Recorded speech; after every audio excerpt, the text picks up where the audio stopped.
وہ ایک دم ہی ہنس دی اور کہنے لگی کسی اور کو دیکھا ہوگا بھیا نے اور میرا نام لگا دیا، تمہارے بھائی کہیں مجھے بدنام نہ کر دیں۔ زویا کی بات پر میں خاموش ہو گئی۔ لمحے بھر میں مجھے سمجھ آ گیا تھا کہ مجھے چھت پر جانے سے روکنے کے لیے انہوں نے یہ جھوٹ بولا تھا، لیکن میں زویا کے سامنے اپنے بھائی کو برا نہیں کر سکتی تھی۔ اسی لیے آہستہ آواز میں اس سے کہا کہ پتہ نہیں زویا، بھائی کو کیا ہو گیا ہے؟ نہ نوکری پر جاتے ہیں، نہ گھر سے باہر نکلتے ہیں، سارا وقت یا تو کمرے میں سستاتے رہتے ہیں یا پھر صحن میں چارپائی ڈال کر بیٹھ جاتے ہیں۔ اگر میں تمہارے گھر کے زیادہ چکر لگاؤں تو بھی ناراض ہو جائیں گے۔ پہلے تو وہ گھر نہیں ہوتے تھے تو میں پیچھے سے آ جاتی تھی۔ میں نے دل کا بوجھ ہلکا کیا تو زویا بھی حیرانے سے کہنے لگی، ہاں ابا بھی کہہ رہے تھے مزمل کو کیا ہو گیا ہے، اچھا خاصا نوکری کرنے والا بچہ گھر کیوں بیٹھا ہے؟ زویا بھی حیرانی سے پوچھ رہی تھی اور اس سوال کا جواب تو میرے پاس بھی نہیں تھا، اسی لیے میرے پاس خاموش ہو گئی۔ پھر وہ کہنے لگی، چل اتنا نہ سوچا کر، پریشان نہ ہو، سب کچھ ٹھیک ہو جائے گا۔ پھر وہ کالج اور پڑھائی کے بارے میں بات کرنے لگی تو میرا بھی دھیان ہٹ گیا۔ میں اور زویا بچپن کے دوست تھے، پڑوسی ہونے کے ساتھ ساتھ ہم نے ایک ہی اسکول میں تعلیم حاصل کی تھی اور اب ایک ہی کالج میں پڑھتے تھے۔ آج تک نہ کبھی میری فیس کا کوئی مسئلہ ہوا تھا، نہ ہی کبھی بھائی نے میرے خرچوں کے لیے کنجوسی کی تھی، لیکن پچھلے 2 مہینوں سے بھائی گھر بیٹھے ہوئے تھے اور میری کالج کی فیس ابھی تک بھری نہیں گئی تھی۔ بھابھی سے مانگنے میں مجھے شرمندگی ہو رہی تھی اور بھائی کے پاس پیسے نہیں تھے، اسی لیے بھائی کا نوکری چھوڑ دینا مجھے بہت زیادہ چبھ رہا تھا۔ اماں ابا کے انتقال کو تقریباً 3 سال اور 5 سال ہو چکے تھے اور تب سے بھائی ہی میری ساری ذمہ داری اٹھا رہے تھے، لیکن اب اچانک سے نہ جانے انہیں کیا ہو گیا تھا، بھابھی کے پیچھے دیوانے ہو رہے تھے اور یہ بات مجھے ہضم نہیں ہو رہی تھی۔ بھائی اور بھابھی کی شادی کو تقریباً 7 سال ہونے والے تھے، ان کے 2 بچے تھے۔ ان 7 سالوں میں میں نے ان دونوں کو کبھی ایک دوسرے پر اتنا فریفتہ ہوتے نہیں دیکھا تھا۔ ان کی ارینج میرج تھی۔ میری ماں نے اپنے آخری وقتوں میں اپنی بہن کی بیٹی سے میری بھائی کی شادی کروائی تھی، یعنی مریم نے میری خالہ زاد بہن بھی تھی۔ یہ شادی بہت جلد بازی میں ہوئی تھی اور اس میں میرے بھائی کی کوئی خاص مرضی شامل نہیں تھی۔ یہی وجہ تھی کہ ان کے بھابھی سے اکثر کسی نہ کسی بات کو لے کر اختلافات بھی ہو جایا کرتے تھے۔ پھر جب بچے ہوئے تو کبھی بچوں کو لے کر بحث تو کبھی جھگڑے۔ میں نے کبھی انہیں حد سے زیادہ ایک دوسرے سے محبت سے بات کرتے نہیں دیکھا تھا، لیکن پچھلے کچھ عرصے سے بھابھی اور بھائی کے اندر ایسی محبت پیدا ہوئی تھی کہ میں خود حیران رہ گئی تھی۔ جنہوں نے 7 سال ایک دوسرے کو کبھی بھی آڑ سے نہیں دیکھا، وہ ایک دوسرے کا ہاتھ پکڑ کر شام کی چائے پینے لگے تھے۔ بھائی میں اتنی تبدیلی کیسے آئی تھی، یا پھر بھابھی نے کون سا جادو کیا تھا، میری سمجھ سے باہر تھا۔ اور اب تو یہ نیا ہی چکر شروع ہو گیا تھا کہ بھابھی چھت پر سے پیسے لانے لگی تھی۔ چھت پر بھلا کون سا درخت تھا جو بھابھی نوٹ توڑ کر لاتی اور گھر کا خرچہ چلانے کے لیے بھائی کے ہاتھ میں رکھ دیتی۔ جب مجھے پتا چلا تھا کہ بھائی نے نوکری چھوڑی ہے تو مجھے لگا تھا گھر میں خوب ہنگامہ ہوگا۔ بھابھی کہاں یہ بات برداشت کریں گی، ان کے بچے اب اسکول جانے والے ہو گئے تھے، ان کا خرچہ، گھر کا خرچہ اور بہت سی ذمہ داریاں۔ یقیناً ان دونوں کے درمیان جھگڑا ہونا تھا، مگر حیرت تو مجھے جب ہوئی جب بھائی نے بھابھی کو بتایا کہ میں نے نوکری چھوڑ دی ہے، اور بھابھی مسکرا کر بولی، یہ تو آپ نے بہت اچھا کیا، اب آپ سارا وقت میرے ساتھ ہی رہیں گے۔ اور پھر بھائی کا ہاتھ پکڑ کر وہ اپنے کمرے میں چلی گئی تھیں اور میری آنکھیں حیرت سے کھل گئی تھیں۔ یہ محبت کا کون سا دریا بہہ رہا تھا جو مجھے سمجھ نہیں آ رہا تھا؟ اور پھر اس کے بعد سے اب تک، یعنی پورے 2 مہینے میں نے ان دونوں کو کبھی لڑتے جھگڑتے نہ دیکھا، اور مجھے یقین ہو گیا کہ بھابھی نے بھائی پر کوئی نہ کوئی جادو ضرور کیا ہے، ورنہ ایسا کیسے ہو سکتا تھا کہ بھائی اور بھابھی سے جھگڑا نہ کریں؟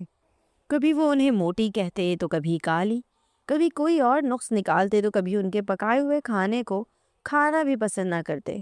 دراصل بھائی جوانی میں کسی اور لڑکی کو پسند کرتے تھے، لیکن اماں نے اپنی مرضی سے ان کی شادی مریم بھابھی سے جب کروائی تو انہیں یہ رشتہ بالکل بھی برداشت نہ ہوا، اور اسی لیے وہ بھابھی میں وہ کمیاں، وہ خامیاں نکالتے جو ان میں موجود بھی نہیں تھی۔ مگر اب پچھلے کچھ عرصے سے ایسا لگ رہا تھا جیسے ان دونوں کی محبت کی شادی ہو۔ بھائی اور بھابھی ایک دوسرے کے بہت قریب ہو گئے تھے، اور نہ جانے کیوں مجھے عجیب سی جلن کا احساس ہو رہا تھا، کیونکہ پہلے بھائی کی توجہ صرف اور صرف مجھ پر رہتی تھی۔ وہ اپنے بچوں کے ساتھ میرا بھرپور خیال رکھتے تھے، لیکن اب ان کی پوری توجہ بھابھی کی طرف چلی گئی تھی۔ اگلے دن میں نے بھائی سے پھر اپنے کالج کی فیس کی بات کی تو اچانک ہی بھابھی پیچھے سے آ گئی۔ جبکہ میں نے یہ دیکھ کر بات کی تھی کہ وہ آس پاس نہ ہو، مگر نہ جانے وہ کیسے میری بات سن کر فوراً وہاں پہنچ گئی اور غصے میں کہنے لگی، کیوں بھائی کو پریشان کرتی ہو؟ تمہارے بھائی کی نوکری نہیں ہے، میں خود تمہاری فیس بھر دوں گی، کہہ دیا ہے نا۔ ان کا انداز اتنا سخت ہو گیا تھا کہ میں حیران رہ گئی تھی۔ بھابھی نے کبھی مجھ سے اس لہجے میں بات نہیں کی تھی، کیونکہ کبھی ان کی ہمت پڑی ہی نہیں تھی۔ بھائی انہیں مجھ سے اس لہجے میں بات کرنے ہی نہیں دیتے تھے، مگر آج تو بھائی بالکل خاموش تھے، جبکہ بھابھی نے مجھے ڈانٹ کر میرے کمرے میں بھیج دیا تھا۔ میں کمرے میں آ کر پھوٹ پھوٹ کر رونے لگی، دل دکھ سے بھر گیا۔ پھر بھائی میرے پیچھے آئے، کہنے لگے، کیوں پریشان ہوتی ہو؟ تمہاری بھابھی نے کہا ہے نا وہ فیس بھر دیں گی۔ میں نے غصے میں بھائی کو دیکھا اور کہا، آپ جا کر بھابھی کی غلامی کریں۔ آپ کے سامنے بھابھی نے مجھ سے کتنی بدتمیزی سے بات کی ہے، اور آپ نے کچھ بھی نہیں کہا۔ میری بات پر وہ مسکرائے اور کہنے لگے کہ دراصل وہ میری نوکری نہ ہونے کی وجہ سے تمہیں سمجھانے کی کوشش کر رہی تھی اور کچھ نہیں۔ بھابھی نے بھائی کی طرفداری کی تو مجھے اور بھی غصہ آیا۔ میں نے ان کی طرف دیکھا اور کہا، اچھی طرح جانتی ہوں میں، آپ بھابھی کی اتنی طرفداری کیوں کر رہے ہیں؟ آپ کو گھر بیٹھے خرچے کی رقم جو مل رہی ہے۔ میری بات پر بھائی کے چہرے پر ایک رنگ آ کر گزر گیا، جیسے میری بات انہیں بہت ناگوار گزری ہو، لیکن وہ بنا کچھ کہے کمرے سے نکل گئے۔ میں تو سوچ بھی نہیں سکتی تھی کہ میرا بھائی اس قدر بے شرم اور بے غیرت ہو جائے گا کہ بیوی کے پیسوں پر گزارا کرے گا اور اچھی خاصی نوکری چھوڑ دے گا، اور بیوی کی وہ کمائی جس کے بارے میں یہ بھی معلوم نہیں تھا کہ وہ کہاں سے رہی ہے۔ بھائی تو چلے گئے تھے، میں نے غصے میں سارا کمرہ پٹکنا شروع کر دیا تھا۔ میرا تو کالج جانے کا بھی دل نہیں تھا، کیونکہ اب جن لڑکیوں نے فیس نہیں پے کی تھی ان کو لے کر ایکشن لیا جا رہا تھا۔ میں کالج میں اپنی بے عزتی نہیں چاہتی تھی۔ میں نے زویا کو بھی میسج کر دیا تھا کہ اب میں کالج نہیں آؤں گی۔ میں نے اپنی پڑھائی چھوڑ دی ہے اور پھر سارا دن کمرے میں بند رہی تھی۔ شام کے وقت بھوک نے ستایا اور میں کمرے سے باہر نکلی تو بھابھی کپڑے دھو کر سیڑھیاں چڑھ رہی تھی۔ انہیں دیکھ کر مجھے بہت زیادہ غصہ آیا۔ میں ان کے پیچھے سیڑھیاں چڑھنے لگی کہ بھائی نے مجھے پھر آواز دی، کہنے لگے کہ کھانا کیوں نہیں کھایا تم نے؟ جاؤ کھانا نکالو اور میرے پاس لے کر آؤ، ساتھ بیٹھ کر کھاتے ہیں، میں نے بھی کھانا نہیں کھایا ہے۔ بھائی کی بات سن کر میں چونک کر رک گئی اور کہا، مجھے بھوک نہیں ہے۔ میں پھر سیڑھیاں چڑھنے لگی، لیکن پھر بھائی نے مجھے آواز دی، کہنے لگے، سائرہ میں تمہیں آواز دے رہا ہوں، میری آواز کانوں میں نہیں پڑ رہی؟ اب کی بار وہ بے انتہا غصے میں تھے۔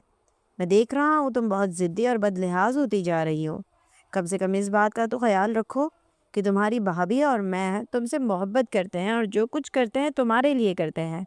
اماں ابا کے جانے کے بعد میں نے تمہیں کسی بھی چیز کی کوئی کمی چھوڑی ہے کیا، جو تم مجھ سے اتنا بددل ہو رہی ہو؟ میں نے پلٹ کر بھائی کو دیکھا تو مجھے احساس ہوا کہ واقعی میرے بھائی نے آج تک میرے لیے بہت کچھ کیا تھا۔ اگر وہ چاہتے تو بہت عرصہ پہلے ہی میری پڑھائی چھڑوا سکتے تھے، لیکن بھائی نے ایسا کچھ نہیں کیا، بلکہ مجھے پرائیویٹ کالج میں داخلہ دلوایا۔ اب اگر ان کی نوکری نہیں تھی تو شاید مجھے ہی یہ بات سمجھنی چاہیے تھی۔ میں چپ چاپ سیڑھیاں اتر کر واپس آئی اور کھانا نکال کر بھائی کے پاس بیٹھ گئی۔ بھائی نے مجھے اپنے ہاتھ سے کھانا کھلانا شروع کیا تو میری آنکھوں سے آنسو ٹپکنے لگے۔ بھائی میں بہت پریشان ہوں، آپ کو نہیں پتا، اب اگر 1 مہینہ اور فیس نہیں بھری گئی تو کالج میں میرے ساتھ کیسا سلوک ہوگا؟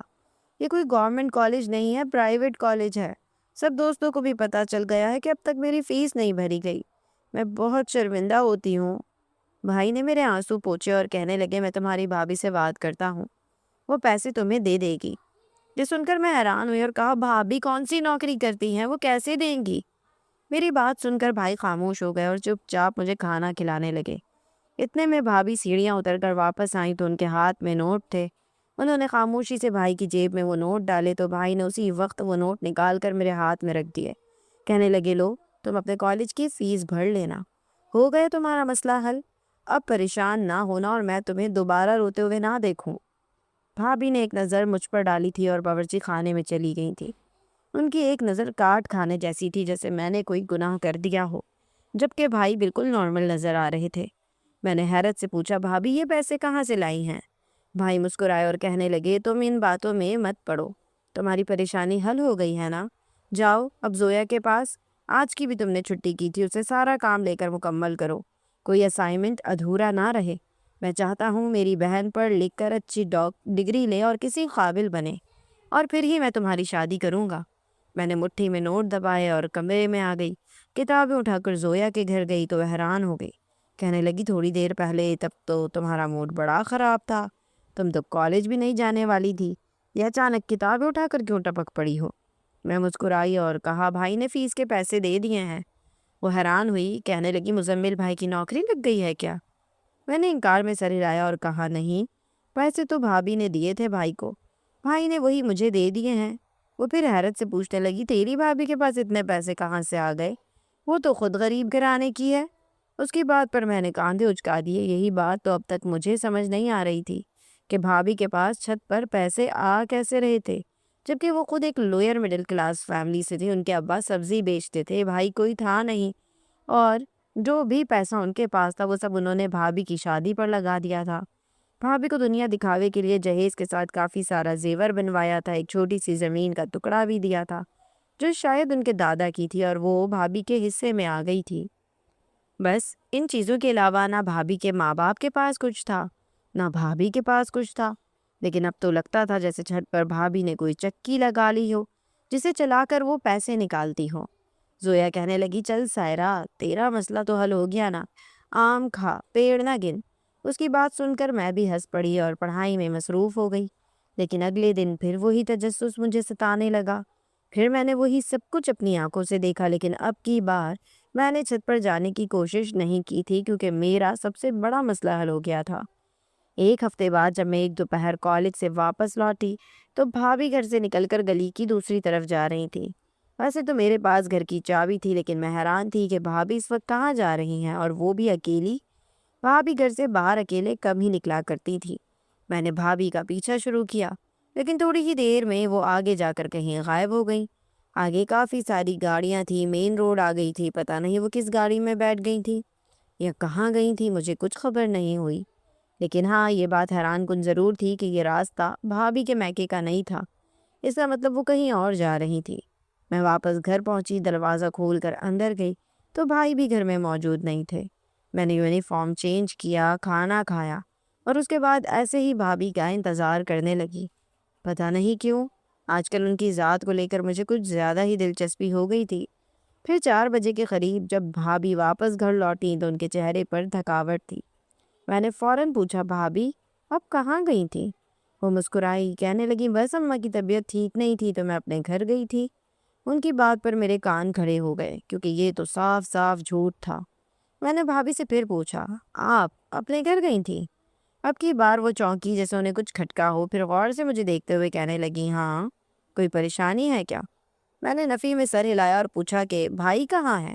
تو وہ کہنے لگی تمہارے بھائی تو آج اپنے دوست کے گھر گئے ہوئے ہیں، کافی عرصے بعد وہ کہیں جانے کا کہہ رہے تھے تو میں نے بھی نہیں روکا، ان کا دل بہل جائے گا، ویسے بھی نوکری نہ ہونے کی وجہ سے کافی پریشان ہے، اور تم نے بھی تو انہیں بہت کچھ کہہ دیا ہے، بہتر یہ ہے کہ اپنے بھائی کو تنگ نہ کرو، تمہیں کسی بھی چیز کی ضرورت ہو مجھے بتایا کرو، میں پوری کر دوں گی۔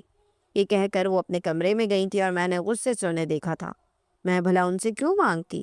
اپنے بھائی کے ہوتے ہوئے میں بھابھی کے ہاتھ کیوں پھیلاتی؟ یہ بات میری انا کو گوارا نہیں تھی، یا پھر مجھے بھابھی سے اللہ واسطے کا بیر ہو گیا تھا۔ شام کو بھائی لوٹے تو کافی فریش نظر آ رہے تھے۔ کافی عرصے بعد وہ گھر سے باہر نکلے تھے، شاید اسی لیے ان کی طبیعت اچھی تھی۔ میرے لیے بھائی کافی ساری چاکلیٹس بھی لے کر آئے تھے، میں بیٹھ کر چاکلیٹ کھانے لگی، ساتھ ہی میں نے بھائی کے بچوں کو بھی بٹھا لیا، وہ بھی میرے ساتھ خوشی خوشی چاکلیٹ کھانے لگے۔ میری ان سے کافی دوستی تھی۔ چھوٹا بیٹا تو ابھی 2 سال کا تھا، لیکن بڑی بیٹی 5 سال کی ہونے والی تھی۔ وہ دونوں ہی مجھ سے بہت محبت کرتے تھے۔ میں ان کے ساتھ اپنے کمرے میں تھی، اس لیے مجھے لگا یہی صحیح موقع ہے، اگر مجھے ان سے کچھ پوچھنا ہے تو وہ مجھے سکون سے بتائیں گے۔ میں نے ان کی بڑی بیٹی کو گود میں بٹھایا اور کہا میری گڑیا، میری جان، ایک بات تو بتاؤ، تمہاری ماما چھت پر کیا کرتی ہیں؟ میری بھتیجی حیرت سے مجھے دیکھتے ہوئے کہنے لگی ماما چھت پر تو کپڑے دھونے جاتی ہیں، اور کیا کریں گی؟ میں نے کہا ہاں وہی تو پوچھ رہی ہوں کہ اور کیا کرتی ہیں۔ اس نے نفی میں سر ہلایا اور کہنے لگی کچھ بھی نہیں۔ پھر نہ جانے میرے دل میں کیا خیال آئی کہ میں پوچھ بیٹھی کہ ماما بابا آپس میں کیا بات کرتے ہیں۔ مجھے لگا تھا کہ شاید پیسوں کے بارے میں کوئی بات پتہ چلے گی، لیکن اسے کچھ بھی نہیں پتا تھا۔ وہ کہنے لگی کہ بابا تو آپ کی پڑھائی کی بات کرتے ہیں، وہ آپ کو ڈاکٹر بنانا چاہتے ہیں، اس کی بات سن کر میں خاموش ہو گئی تھی، لیکن مجھے نہیں پتا تھا کہ وہ یہ بات جا کر اپنی ماں کو بتا دے گی۔ اسی رات بھابھی میرے کمرے میں آئی، ان کا مزاج بگڑا ہوا تھا۔ کہنے لگی، تم بچوں سے ہمارے کمرے کی بات کیسے پوچھ سکتی ہو؟ یہ انتہائی غلط بات ہے، بچوں پر برا اثر پڑے گا۔ بھابھی کی بات ٹھیک تھی، اس لیے میں شرمندہ ہو گئی۔ بھلے ہی میرا مقصد ہو رہی تھا، لیکن شاید سوال غلط تھا۔ بھابھی بس مجھے سمجھا کر تھوڑا ڈانٹ کر چلی گئی تھیں، وہ غصے میں تھیں اور ان کا غصہ جائز تھا، اور میں خاموش بیٹھ گئی تھی۔ اگلی صبح میں نے بھائی کے جاگنے سے پہلے ہی بھابھی سے معذرت کر لی تھی۔ وہ تو شکر تھا کہ بھابھی نے بھائی سے کوئی بات نہیں کی تھی اور میرے سر پر ہاتھ رکھتے ہوئے مجھے سمجھایا تھا کہ آئندہ کسی بھی معاملے میں بچوں سے کچھ نہ پوچھنا۔ بچے چھوٹے اور معصوم ہوتے ہیں، اس طرح ان کے ذہن پر برا اثر پڑتا ہے۔ جاؤ، تمہیں کالج کے لیے دیر ہو رہی ہے نا؟ میں نے فوراً سر ہاں میں ہلایا اور اپنا بیگ اٹھا کر باہر نکل گئی۔ کالج پہنچی تو ایک نئی مشکل کھڑی تھی۔ کالج سے پکنک بن رہی تھی اور اس کے لیے 1500 روپے جمع کروانے تھے۔ اب میرے پاس یہ رقم کہاں سے آتی؟ میں نے تو فیس ہی بہت مشکل سے ادا کی تھی، اس لیے میں نے زویا سے کہا میں نہیں جاؤں گی۔ زویا کہنے لگی، میں نے کچھ پیسے جمع کیے ہیں، تقریباً 500 یا 600 روپے ہیں، باقی کے تم ملا لو، تو اس طرح تم بھی چل سکتی ہو۔ وہ مجھے ساتھ لے کر جانا چاہتی تھی اور میں خود بھی پکنک پر جانا چاہتی تھی، مگر گھر کے حالات کی وجہ سے میری ہمت نہیں تھی۔ تو کہنے لگی، ایک کام کیوں نہیں کرتی؟ اگر تمہاری بھابھی چھت پر سے پیسے لا سکتی ہیں تو تم کیوں نہیں لاتی؟ اسے تو میں نے بتایا ہوا تھا کہ بھابھی کے ساتھ کچھ نہ کچھ مسئلہ چل رہا ہے، وہ چھت پر کچھ ایسا کر رہی ہیں جس سے انہیں پیسے مل رہے ہیں، تو اس نے مجھے بھی وہی مشورہ دے دیا، جبکہ اس کی بات سن کر میں خوفزدہ ہو گئی۔ نہیں بھائی نہیں، پتہ نہیں وہ تو چھت پر کیا کرتی ہیں، میں ایسا ویسا کچھ نہیں کر سکتی۔ میری بات سن کر وہ حیرت سے مجھے دیکھنے لگی۔ کیا تمہاری بھابھی کچھ غلط کر رہی ہیں؟ اب کی بار اس کا انداز تھوڑا جاسوسی بھرا تھا، اور مجھے ایک دم سے احساس ہوا اگر زویا نے یہ بات اپنی ماں کے سامنے کہی تو پورے محلے میں ہی بدنامی ہو جائے گی۔ اسی لیے میں نے فوراً ہی مسکرا دیا اور کہا، ارے میں تو مذاق کر رہی تھی، اب ایسی بھی کوئی بات نہیں ہے۔ بھابھی بہت اچھی ہیں اور مجھے ہی کوئی غلط فہمی ہو گئی تھی، میں نے جان بوجھ کر بات کو ٹال مٹول کر دیا تھا۔ ویسے تو زویا میری اور اپنی کوئی بات اپنی اماں کو نہیں بتاتی تھی، لیکن اگر کبھی بتا دیتی تو یہ خیال مجھے آج ہی آیا تھا۔ زویا کہنے لگی، پھر کیسے انتظام کرو گی؟ میں نے کہا کہ جانا تو میں بھی چاہتی ہوں، اسی لیے انتظام کر لوں گی، تم پریشان نہ ہو، کیونکہ میرے ذہن میں ایک بات سما گئی تھی اور اب مجھے اس بات پر عمل کرنا تھا۔ اگر بھابھی کو چھت پر سے پیسے مل سکتے تھے تو مجھے کیوں نہیں؟ میں ہر حال میں پکنک پر جانا چاہتی تھی۔ میرے اندر ایک ضد سی پیدا ہوئی، اور پھر اگلے دن میں نے زویا کے گھر جانے کا بہانہ کیا اور گھر سے باہر نکلنے کی بجائے دوپہر کو ہی دبے پاؤں سیڑھیاں چڑھ گئی اور چھت پر چھپ کر بیٹھ گئی۔ شام ہوئی تو بھابھی چھت پر آئیں، کپڑے انہوں نے رسیوں پر پھیلائے اور اس کے بعد اسٹور روم میں جا کر دروازہ اندر سے بند کر لیا۔ یہ منظر دیکھ کر میں ایک دم ہی حیران رہ گئی۔ اسٹور روم تو پرانے کباڑ سے بھرا ہوا تھا، وہ وہاں کیا کرنے گئی تھی؟ لیکن اندر سے دروازہ لاک تھا اور کوئی روشن دان بھی نہیں تھا، اس لیے میں جھانک نہ سکی۔ تقریباً آدھے گھنٹے بعد وہ باہر نکلی، پھر نیچے چلی گئیں۔ میں نے ان کے بعد جا کر اسٹور روم میں دیکھا تو وہاں کچھ بھی نہیں تھا سوائے پرانے سامان کے۔ میں چھت پھلانگ کر زویا کے پاس پہنچی اور زویا سے نوٹس مانگے جن کی مجھے ضرورت نہیں تھی، لیکن دکھاوا بھی تو کرنا تھا۔ زویا حیران ہوئی، کہنے لگی، چھت پر سے کیوں آئی ہو؟ میں نے کہا، ایسے ہی، بس دل چاہ رہا تھا، اور پھر دروازے سے نکل کر زویا کے گھر سے اپنے گھر میں داخل ہو گئی تاکہ بھائی بھابھی کو میری اس حرکت کا علم نہ ہو سکے۔ میں گھر میں داخل ہوئی تو بھائی کے کمرے سے آوازیں آ رہی تھی، وہ بھابھی کو کہہ رہے تھے، تم چاہو تو زیادہ پیسے بھی حاصل کر سکتی ہو، پھر تھوڑے پیسے ہی کیوں لے کر آتی ہو؟ بھابھی کہنے لگیں کہ جب ضرورت ہوگی تو زیادہ بھی لے آؤں گی، ابھی میں زیادہ دیر چھت پر ٹہر نہیں سکتی، اسی لیے تھوڑے پیسے لے کر آتی ہوں۔ ان دونوں کی باتیں میری سمجھ سے تو باہر تھیں، لیکن میرا دماغ بند ہونے لگا تھا۔ پھر اگلی دوپہر میں کالج سے لوٹی تو میں نے بھابھی کو پھر کہیں جاتے ہوئے دیکھا، اور اس بار تو میں نے ٹھان لیا کہ میں ان کا پورا پیچھا کروں گی، لیکن وہ پھر آگے جا کر کہیں غائب ہو گئی تھی۔ میں واپس گھر آئی تھی تو بھائی گھر پر نہیں تھے، یقیناً وہ دوسری دفعہ بھی بھائی سے چوری چھپ کر کہیں گئی تھی۔ مجھے تو سمجھ نہیں آ رہا تھا کہ یہ بھابھی کیا چکر چلا رہی ہیں، لیکن اتنا ضرور یقین ہو گیا تھا کہ انہوں نے میرے بھائی کو بے وقوف بنا کر رکھا ہے، یا تو ان پر کوئی جادو کر دیا ہے یا پھر معاملہ کچھ اور ہے۔ بھائی اپنے دوستوں کی طرف گئے ہوئے تھے، بھابھی دوپہر کو واپس لوٹ آئی تھی۔ پھر اس شام ہمارے دروازے پر ایک لڑکا آیا، وہ بھابھی سے ملاقات کرنا چاہتا تھا۔ میں نے اسے دروازے پر ہی کھڑا رکھا اور اندر واپس آ کر بھابھی کو اس کے بارے میں بتایا تو بھابھی اچھل پڑی، کہنے لگی اگر واصف آیا ہے تو تم نے اسے ڈرائنگ روم میں کیوں نہیں بٹھایا؟ بھابھی کی بات سن کر میں حیران ہوئی اور کہا بھابھی میں تو جانتی بھی نہیں وہ کون ہے۔ کون واصف؟ میں ڈائریکٹ ڈرائنگ روم میں کیسے بٹھا دیتی؟ بھابھی جلدی سے اٹھی اور فوراً دروازے کی طرف لپکی، اسے ڈرائنگ روم میں بٹھایا اور پھر مجھے حکم سنایا کہ میں اس کے لیے چائے کے ساتھ لوازمات تیار کر دوں، اور خود وہ واصف کے ساتھ ڈرائنگ روم میں بیٹھ گئیں۔ دیکھنے میں تو وہ اچھا خاصا جوان اور خوبصورت لڑکا تھا، لیکن وہ کون تھا اور بھابھی سے ملنے کیوں آیا تھا؟ مجھے اس بارے میں کچھ خبر نہیں تھی۔ میں باورچی خانے میں گئی ساری چیزیں تیار کر کے، جب ڈرائنگ روم کے دروازے پر پہنچی تو اندر سے بھابھی کی آوازیں آ رہی تھی، بس مجھ پر یقین رکھو تمہاری ساری زندگی خوشیوں سے بھر جائے گی۔ واصف بھابھی سے کہنے لگا وہ سب تو ٹھیک ہے، لیکن کیا مزمل بھائی کو اس بارے میں علم ہے؟ بھابھی نے فوراً کہا نہیں، مزمل کو کچھ خبر نہیں، اور میں چاہتی ہوں کہ فی الحال تو اسے کچھ پتہ بھی نہ چلے۔ وہ بے روزگار ہے، پریشان ہے، اسی لیے میں جو بھی کروں وہ کچھ نہیں کہتا۔ ابھی اس بارے میں اسے کچھ پتہ نہیں چلنا چاہیے، جب وقت آئے گا تو میں اسے خود بتا دوں گی۔ یہ کہہ کر بھابھی خاموش ہو گئی تھی اور میں ڈرائنگ روم میں سب چیزیں لے کر داخل ہوئی تو آنے والے واصف کی نظر جیسے میرے وجود کے آر پار ہو گئی۔ مجھے گھبراہٹ کا احساس ہوا، میں تیزی سے باہر نکلنے لگی تو بھابھی نے مجھے آواز دے کر روک دیا، کہنے لگی بیٹھ جاؤ کچھ دیر۔ میری پھپھو کا بیٹا ہے واصف، نوکری کے لیے پردیس چلا گیا تھا، کچھ دنوں کی چھٹیوں پر آیا ہوا ہے۔ بھابھی نے خود ہی تعارف کروا دیا تھا۔ میں 2 منٹ تو بھابھی کے پاس بیٹھی، پھر پڑھائی کا بہانہ بنا کر باہر نکل گئی۔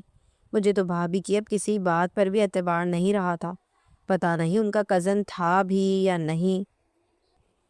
بھابھی میری خالہ زاد بہن تھی، اور میں نے تو آج تک ان کے کسی پھپھو کے بیٹے کے بارے میں کوئی بات نہیں سنی تھی، اور نہ ہی بچپن سے آج تک کبھی واصف کو دیکھا تھا۔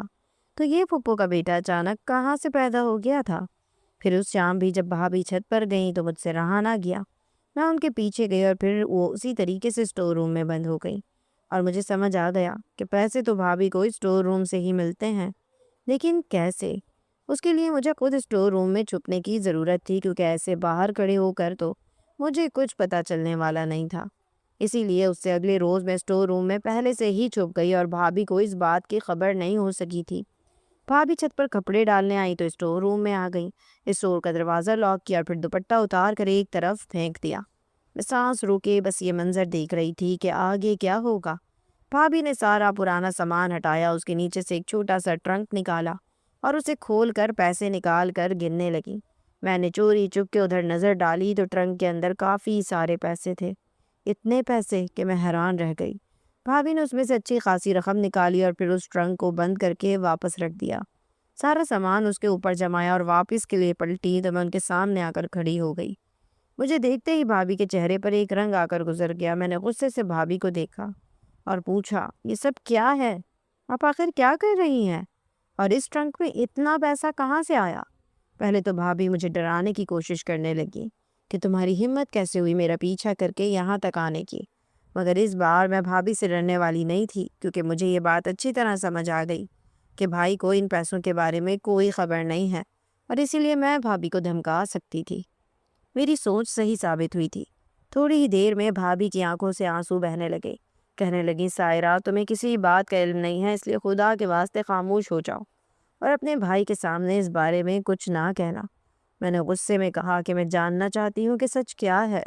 واصف آپ کا کیا لگتا ہے بھائی سے چھپ چھپ کر آپ کہاں جاتی ہیں، اور یہ اتنا پیسہ کہاں سے آیا ہے؟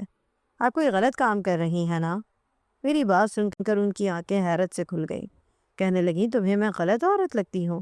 میں تمہارے بھائی کی بیوی ہوں، 2 بچوں کی ماں ہوں، میں کچھ بھی غلط نہیں کر رہی ہوں، تو پھر آپ کر کیا رہی ہیں؟ میرا غصہ آسمان کو چھونے لگا۔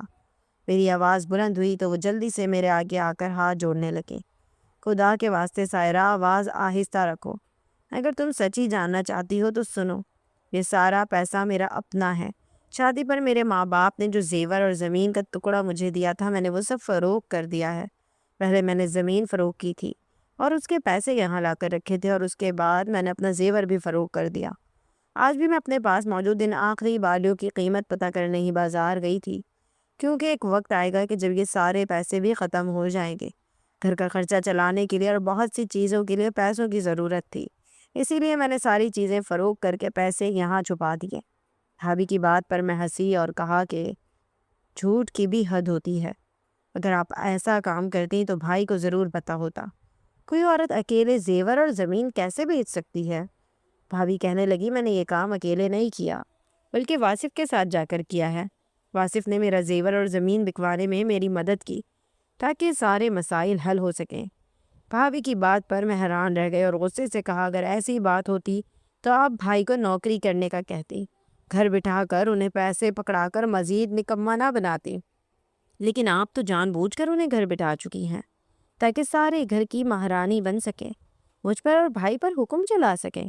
اس بات پر بھابھی ایک دم پھوٹ پھوٹ کر رونے لگیں اور پھر جو بات ان کے منہ سے نکلی اس سن کر میرے قدموں تلے سے زمین نکل گئی۔ بھابھی نے روتے ہوئے بتایا کہ بھائی کو کینسر ہو گیا ہے، جس کی وجہ سے یہ نوکری چھوڑنا ان کی مجبوری بن گیا کیونکہ انہیں بہت زیادہ تکلیف رہتی ہے اور اب ان سے کام نہیں ہوتا۔ ان کا ٹریٹمنٹ شروع ہو چکا ہے، جلد ہی ان کی کیمو تھراپی بھی شروع ہو جائے گی۔ اس کے لیے بہت زیادہ پیسے کی ضرورت تھی اور انہیں آرام بھی چاہیے تھا۔ میرے لیے تمہارے بھائی کی زندگی سے بڑھ کر کچھ نہیں تھا، اس لیے میں نے انہیں نوکری چھوڑنے پر مجبور کیا۔ یہ سچ ہے کہ تمہارے بھائی نے میرے کہنے پر نوکری چھوڑی، لیکن میں نے ایسا اس لیے نہیں کیا تھا کہ تمہیں یا تمہارے بھائی کو غلام بنا سکوں، بلکہ یہ تمہارے بھائی کی زندگی اور صحت کا معاملہ تھا۔ اگر وہ نوکری نہ چھوڑتے تو شاید اب تک ان کی صحت اور بھی خراب ہو چکی ہوتی۔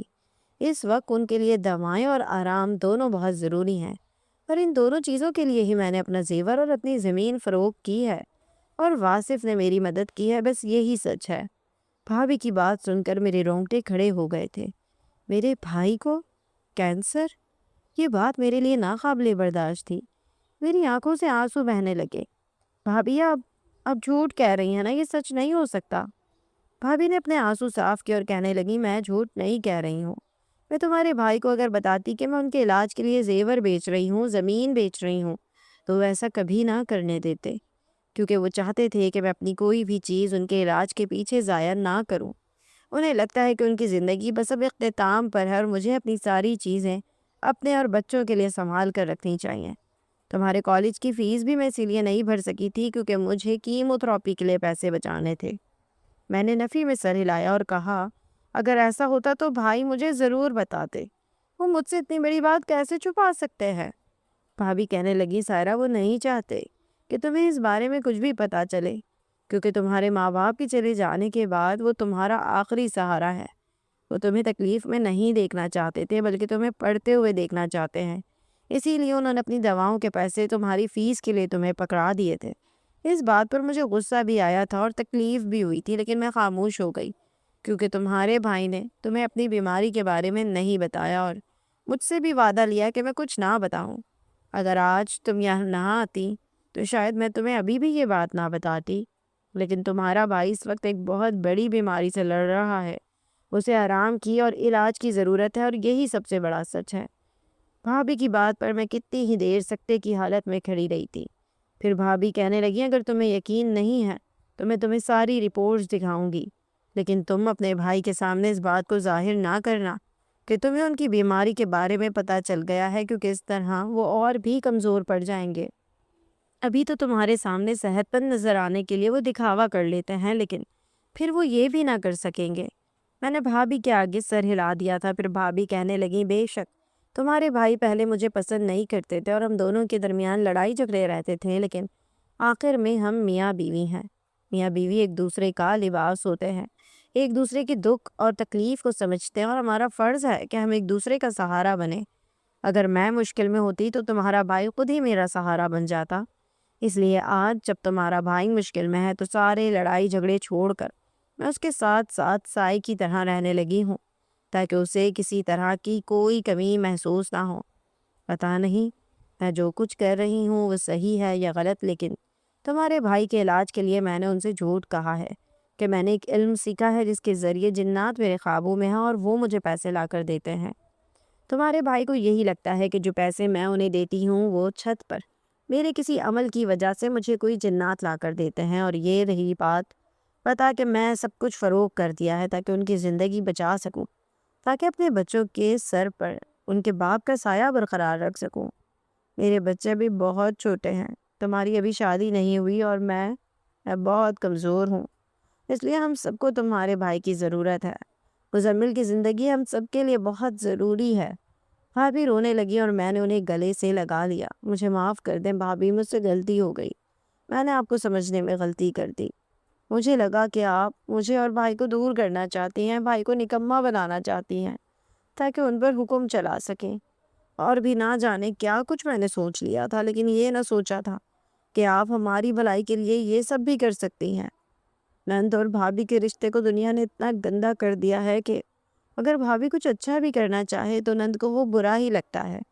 میں نے اپنی ہر غلطی کو قبول کرتے ہوئے بھابھی سے معافی مانگی تھی اور بھابھی نے مجھے معاف کر دیا تھا۔ پھر یہ وعدہ لیا تھا کہ میں بھائی کو نہ بتاؤں کہ مجھے سب کچھ پتہ چل گیا ہے۔ میں نے بھی وعدہ کر لیا۔ پکنک پر جانے کا ارادہ کینسل کیا اور گھر پر رہ کر بھائی کے ساتھ وقت گزارا۔ بہت عرصے بعد میں اور بھائی مل کر ساتھ بیٹھے تو بہت مزہ آیا۔ بچوں کے ساتھ مل کر ہم نے بہت سارے گیم بھی کھیلے اور اسی طرح بھائی کے چہرے پر مسکراہٹ بھی آ گئی۔ میرے پاس اماں کی دی ہوئی ایک سونے کی باریک سی چین رکھی تھی، میں نے وہ بھی بھابھی کے حوالے کر دی کہ بھائی کے علاج کے لیے ضرورت پڑے تو اسے بھی فروخت کر دیں۔ واصف نے بھائی کی بہت مدد کی تھی، کسی فلاحی اسپتال سے بات کر کے بھائی کے علاج کا سلسلہ شروع کروا دیا تھا، جس کی وجہ سے بہت کم پیسوں میں بھائی کا علاج ہونے لگا تھا۔ میں دن رات دعا مانگتی کہ میرا بھائی ٹھیک ہو جائے اور ساتھ ہی پڑھائی پر بھی محنت کرتی تاکہ بھائی کی خواہش پوری کر سکوں۔ تقریباً 1 سال تک بھائی کا علاج چلتا رہا اور پھر وہ ہوا جس کی امید مجھے اور بھابھی کو 100% تھی۔ بھائی کا کینسر ٹھیک ہو گیا تھا۔ کیمو تھراپی کے بعد ایک سرجری ہوئی تھی اور ان کا ٹیومر نکال لیا گیا تھا۔